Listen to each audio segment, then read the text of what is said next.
बदल गया है जीवन। मीना एक हंसमुख छोटी बच्ची है। वह अपने माता पिता, दादी, भाई राजू और बहन रानी के साथ रहती है। प्यारा मिट्टू तोता उसका सबसे अच्छा दोस्त है। मीना आपके आसपास रहने वाली किसी भी छोटी बच्ची की तरह ही है, लेकिन कुछ मामलों में वह अलग है। वह सबसे दोस्ती रखती है, किसी से भी सवाल पूछने में घबराती नहीं है। मीना ईमानदार है और दूसरों का ध्यान रखती है। वह अपने परिवार और दोस्तों की परेशानियों को सुलझाने की कोशिश करती है। इस कहानी में बताया गया है कि गांव में भूकंप आने पर क्या होता है। मीना का गांव। बहन जी बच्चों को पौधों के बारे में बता रही है। अचानक धरती कांपने लगती है, कक्षा की खिड़कियां बजने लगती है, बकरियों की बाड़े की छत गिर जाती है। यह भूकंप है। तरबूज के बेलों वाला बांस का अंडा भी ढह जाता है, पके तरबूज फूट जाते हैं। मीना, उसका भाई राजू और उनके सहपाठी डर जाते हैं। मीना का तोता मिट्टू भी डर जाता है। बहन जी बच्चों से कहती है, डरो मत, यह भूकंप था, चला गया। तभी मीना के पिताजी अपने बच्चों को लेने आ जाते हैं। वह बताते हैं कि भूकंप से बहुत नुकसान हुआ है। घर जाते हुए मीना और राजू देखते हैं कि भूकंप से बहुत से मकान और पेड़ गिर गए हैं। राजू घर पहुंचकर दादी को बताता है कि स्कूल में कैसे भूकंप आया था, यहाँ तक कि बकरियों का बाड़ा भी गिर गया था। मीना के पिता बताते हैं कि पास के गांव में कई लोग बेघर हो गए हैं और उन्हें चोटें भी। अगली सुबह उन्होंने देखा कि पंचायत घर में राहत शिविर बना दिया गया है। कुछ लोग रात को ही वहां रहने के लिए आ गए थे। पिता ने कहा, चलो देखें हम उनकी क्या मदद कर सकते हैं। बहन जी और नर्स दीदी पहले ही लोगों की मदद कर रहे थे। बहन जी लोगों को बता रही थी कि साफ शौचालय का इस्तेमाल करना बहुत जरूरी है। मर्दों और औरतों के लिए शौचालय अलग अलग बनाए गए हैं। उन्होंने कहा, हैंडपंप का पानी पिया जा सकता है। नर्स दीदी हर बीमार और घायल की सहायता कर रही थी। उन्होंने बताया कि पास के स्वास्थ्य केंद्र से मदद ली जा सकती है। मीना ने देखा कि एक लड़की खिड़की के पास अकेली खड़ी थी। उसने सोचा कि उस लड़की से दोस्ती की जाए, लेकिन लड़की ने मुंह फेर लिया। वह किसी से बोलना नहीं चाहती थी। मीना को दुख हुआ। उस रात डरे हुए राजू ने दादी से पूछा, भूकंप क्यों आते हैं? दादी ने बताया कि कई वजह से हमारी धरती कभी कभी मीना ने पूछा कि क्या बड़ों को भूकंप से डर नहीं लगता? पिता ने बताया कि ऐसी घटना से तो सभी को डर लगता है। तो मीना ने पूछा, आप भी डरते हैं? पिता ने जवाब दिया, पर कुछ भी हो हम तुम बच्चों का ध्यान रखेंगे। पिता समझ गए कि मीना सचमुच सहम गई है। उन्होंने उसे गोद में लिया और सीने से लगा लिया। मीना ने पूछा, अगर भूकंप फिर आ गया तो पिता और राजू दोनों एक साथ बोल उठे, मैं हूं ना। कुछ दिन बाद बहन जी रात शिविर के बच्चों को अपने साथ स्कूल ले आई। उन्होंने स्कूल में पढ़ रहे बच्चों से कहा, ये तुम्हारे नए दोस्त हैं, आज से तुम्हारे साथ पढ़ेंगे। मीना को पता चला कि चुप रहने वाली उस लड़के का नाम नीला है। उसने नीला को कुछ जामुन देकर फिर उससे दोस्ती करने की कोशिश की, पर नीला ने उससे बात नहीं की। एक दो दिन में ज्यादातर नए बच्चे दूसरे बच्चों के साथ घुल मिल गए।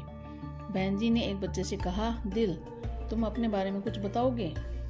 दिल ने बताया कि जब भूकंप आया तो वह एक नाव में था। झटके से वह नदी में गिर पड़ा, लेकिन उसने हिम्मत नहीं हारी। वह एक तख्ते को पकड़कर तैरता रहा। फिर उसके पिता ने उसे निकाल लिया। रूबी भी हाथ उठाकर बोली, मैं भी बताना चाहती हूँ कि क्या हुआ था। रूबी ने बताया, भूकंप आते ही मैं बाहर दौड़ी। लोग घबराकर हर तरफ भाग रहे थे। मैं भी उनके साथ भागने लगी और खो गई। फिर एक अच्छी सी आंटी ने मुझसे पूछा, अपने घर का पता मालूम है? मैंने कहा, हाँ, पर नीला न तो किसी के साथ खेलती थी और न बात करती थी। मीना इसका कारण जानना चाहती थी। बहन जी ने बताया कि नीला अपने परिवार से बिछड़ गई है और उसे अपने गांव का नाम भी मालूम नहीं। उसे दोस्तों की जरूरत है। मीना ने कहा, मैं उसकी दोस्त बनूंगी। अगले दिन छुट्टी थी। मीना ने देखा कि नीला एक पेड़ के नीचे बैठी ड्राइंग कर रही है। तभी रात शिविर से एक और महिला भी आ गई। मीना ने उन दोनों को अपने घर आने को कहा।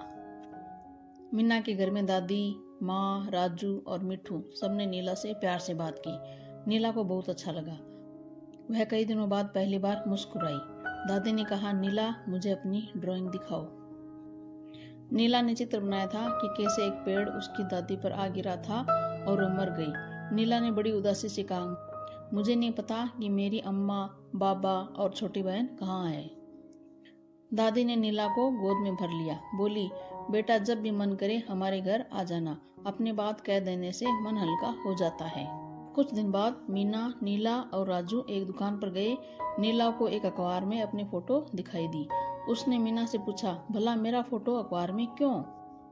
मीना ने बताया कि इस अखबार में भूकंप में लापता बच्चों के फोटो छपे हैं। इसका मतलब है कि तुम्हारी अम्मा और बाबा तुम्हें खोज रहे हैं। बच्चे ये बात बताने पिता के पास भागे। पिता ने बहन जी और मुखिया जी से नीला के माँ बाप को संदेशा भेजने को कहा। मुखिया जी तपाक से बोले, अभी भेजता हूँ। नीला के माता पिता ने नीला की खबर मिलते ही संदेशा भेजा कि वे उसे लेने आ रहे हैं। 3 दिन बाद मीना के घर के बरामदे में बहुत से लोग बैठे हैं। वे नीला की अम्मा और बाबा का इंतजार कर रहे हैं। डूबते सूरज की रोशनी में नीला को अपने बाबा आते हुए दिखाई दिए। वह भागकर उनकी बाहों में जा कूदी। उसकी अम्मा और छोटी बहन भी आई थी। नीला और मीना की खुशी का ठिकाना नहीं था। नीला चहकते हुए बोली, मीना तुम मेरी कितनी अच्छी दोस्त हो। मीना ने कहा, नीला तुम भी मेरी बहुत अच्छी दोस्त हो। मीना और क्रिकेट। मीना एक हंसमुख छोटी बच्ची है। वह अपने माता पिता, दादी, भाई राजू और बहन रानी के साथ रहती है।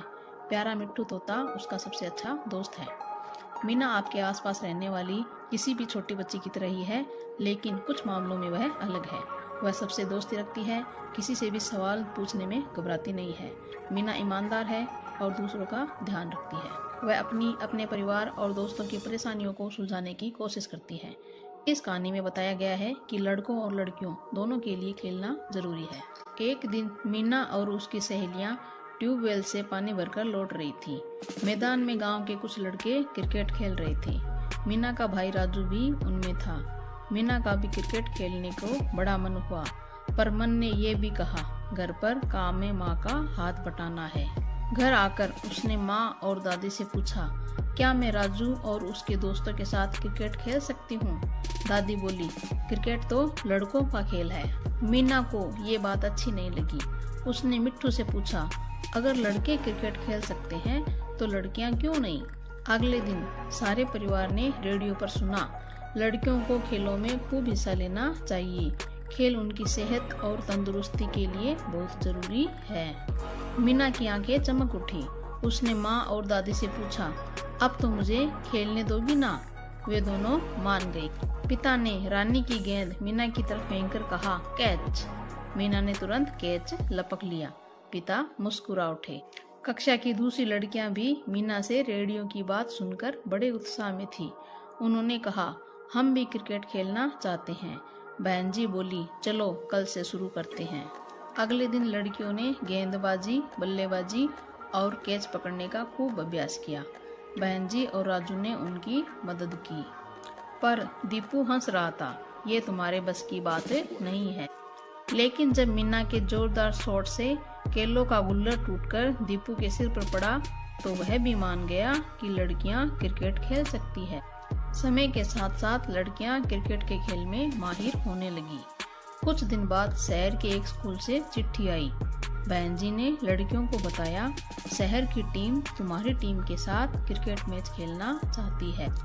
मीना को अपने माता पिता से खेलने की इजाजत मिल गई। सुम्मी और रीता को भी 2 खिलाड़ी और चाहिए थे, पर कुछ लोगों ने कहा, कहीं लड़कियां भी क्रिकेट खेलती है? दुकान वाले लाला जी गुस्से से बोले, मैं अपनी रीना और सोमा को नहीं भेजूंगा। रीना और सोमा बहुत अच्छी खिलाड़ी थी। वे अपने चाचा की बात सुनकर उदास हो गए। मीना ने यह बात बहन जी को बताई। वे बोली, कोई बात नहीं, हम 9 खिलाड़ियों से ही खेलेंगे। 2 खिलाड़ी कम देख राजू और दीपू परेशान हो गए। वे दोनों समस्या को सुलझाने के बारे में सोचने लगे। मैच का दिन आ गया। बहन जी और सभी लड़कियों ने शहरी टीम की खिलाड़ियों का स्वागत किया। शहरी लड़कियां अपने स्कूल की वर्दी में चुस्त दिख रही थी। उनके कप्तान ने भी देख लिया कि मीना की टीम में 2 खिलाड़ी कम है। तभी 2 अजीब सी लड़कियां भागती हुई आई। मिट्टू उन लड़कियों की तरफ उड़ा। वे जाने पहचानी लग रही थी। मिट्टू ने एक लड़की की चुन्नी खींच दी। अरे, वे तो राजू और दीपू निकले। सब लड़कियां हंस पड़ी। राजू और दीपू उदास हो गए। वे दोनों तो मीना की टीम की मदद करना चाहते थे। मैच शुरू हो गया। शहरी टीम ने पहले बल्लेबाजी की। उन्होंने जबरदस्त चौके लगाए। मिट्टू परेशान हो गया। शहरी टीम 59 रन बनाकर आउट हुई। मीना की टीम को जीतने के लिए 60 रन बनाने थे। मैच देखने कई और लोग भी आ गए थे। लड़कियों को खेलते देख बहन जी और मीना की माँ खुश थी, पर लाला जी नहीं। मीना की टीम बल्लेबाजी करने उतरी। सभी जोश में आ गए। मीना की टीम ने क्या खेल दिखाया। उन्होंने पूरा जोर लगा दिया। उनकी मेहनत उनके काम आ रही थी। जीतने के लिए केवल 14 और रनों की जरूरत थी। फिर मीना खेलने आई। वह आखिरी बल्लेबाज थी। उसने शानदार चौका लगाया, पर जीत अभी दूर थी। कुछ ही देर में मीना आउट हो गई। उसके आउट होते ही सब निराश हो गए। मीना शहरी टीम की कप्तान को जीत की बधाई देने मुड़ी, पर लाला जी ने अचानक कहा, रुको, अभी 2 खिलाड़ी बाकी है। उन्होंने रीना को मैदान में भेज दिया। 2 रन बनाने के बाद जब रीना आउट हुई तो लाला जी ने सोमा को खेलने भेज दिया। सोमा ने जोरदार शॉट लगाया। गेंद मिट्टू को छूती हुई मैदान से बाहर जा गिरी। मीना की टीम जीत गई। लाला जी को अपनी भतीजियों पर गर्व था। जीत से लड़कियों के चेहरे दमक उठे। सब नाचने कूदने लगे। बहन जी ने दोनों टीमों के कप्तानों को गले लगा लिया।